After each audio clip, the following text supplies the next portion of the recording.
You are looking at Julian's pronunciation guide, where we look at how to pronounce better some of the most mispronounced words in the world, like this other curious word. But how do you say what you're looking for today?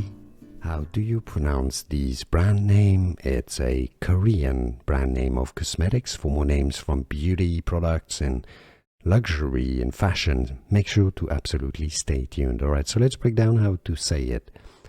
CORSRX. Alright, so let's break it down. Just add an E between the S and the R and then separate the X. Okay, CORSRX, CORSRX. And stress is on the X, okay? CORSRX.